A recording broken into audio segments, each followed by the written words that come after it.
A veces da la sensación de que el mundo va demasiado deprisa, ¿verdad? Como que las piezas no terminan de encajar. Bueno, pues hoy vamos a desgranar las ideas de Cristo viene, el arrebatamiento, un libro que plantea que los titulares que leemos hoy podrían ser, en realidad, un eco de profecías muy antiguas. Vamos a ver cómo conecta todos esos puntos. Y es que el libro arranca con esta pregunta, así, a bocajarro. Una pregunta que seguro que a más de uno le suena. La idea de fondo es muy simple. Esa sensación de que todo se acelera, las crisis, la tecnología, no es una casualidad. Según esta perspectiva, es un patrón que tiene un significado profético. Aquí llega la primera idea fuerte, la convergencia. Lo que nos dice el autor es que lo que hace única a nuestra generación es que, por primera vez en la historia, todas esas supuestas señales bíblicas del fin de los tiempos no están pasando por separado, sino que están ocurriendo todas a la vez. A ver, la Biblia, para describir estas señales, usa una metáfora muy visual: los dolores de parto. La idea es sencilla. Igual que las contracciones antes de un nacimiento, estos sucesos, guerras, pandemias, desastres naturales, se harían cada vez más frecuentes y más intensos justo antes del final. El libro básicamente dice: echad un ojo a las noticias, esto es lo que está pasando. Pero de todas las señales hay una que el autor considera la pieza central, vamos, la super señal, Israel.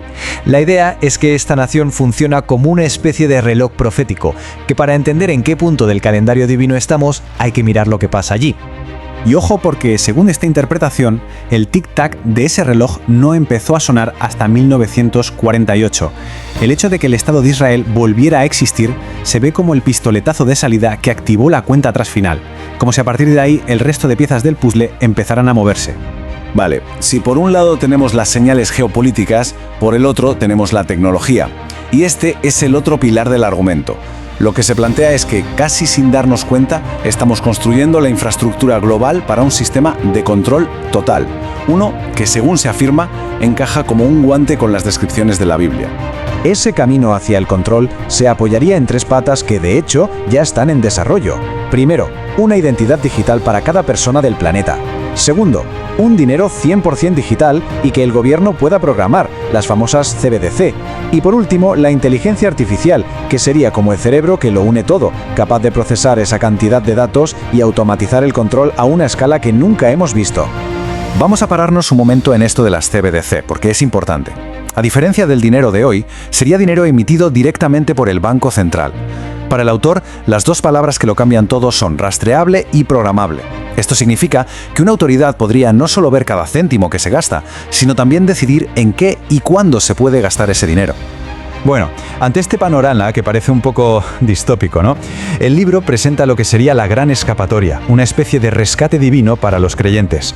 Este evento se conoce teológicamente como el arrebatamiento. ¿Y en qué consiste exactamente? Pues se describe como algo instantáneo, en un abrir y cerrar de ojos. En ese momento, todos los creyentes, tanto los que están vivos como los que ya han fallecido, serían arrebatados físicamente de la tierra para encontrarse con Cristo y en el proceso recibirían cuerpos nuevos, inmortales. Y aquí mucho cuidado, porque es clave no confundir dos eventos.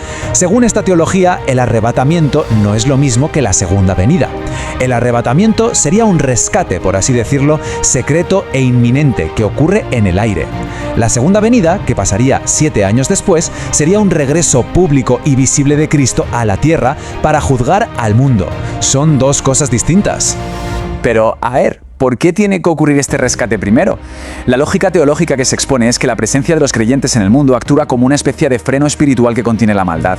Y para que ese sistema del anticristo se pueda manifestar en todo su poder sin restricciones, ese freno tiene que ser quitado. Bien, una vez que ese freno desaparece, ¿qué pasa? Pues se desata lo que el libro llama la tormenta de 7 años, un periodo de crisis global sin precedentes que en teología se conoce como la tribulación. Y estos 7 años tienen una cronología muy marcada. Todo empieza con un líder mundial, el Anticristo, firmando un tratado de paz con Israel. Pero justo a la mitad, a los 3 años y medio, rompe el pacto y desata una persecución terrible. El final de este periodo lo marca, como decíamos, el regreso visible de Cristo a la tierra.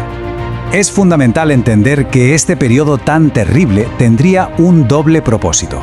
Por un lado, sería un juicio divino sobre un sistema mundial en rebelión. Y por otro, sería un tiempo de purificación para la nación de Israel, con el objetivo de que una parte de ellos finalmente reconozca a su Mesías.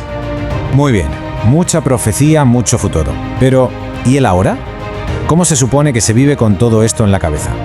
Pues el libro insiste en que esta creencia no debería llevar a sentarse a esperar, sino a lo que llama una espera activa. La base de esa espera es la idea de la seguridad. La frase del libro lo resume muy bien. La salvación no depende de la capacidad de uno para aguantar, sino de la capacidad de Dios para sostener. Según esta visión, creer esto quita el miedo al futuro y permite vivir el presente con gratitud, sin angustia.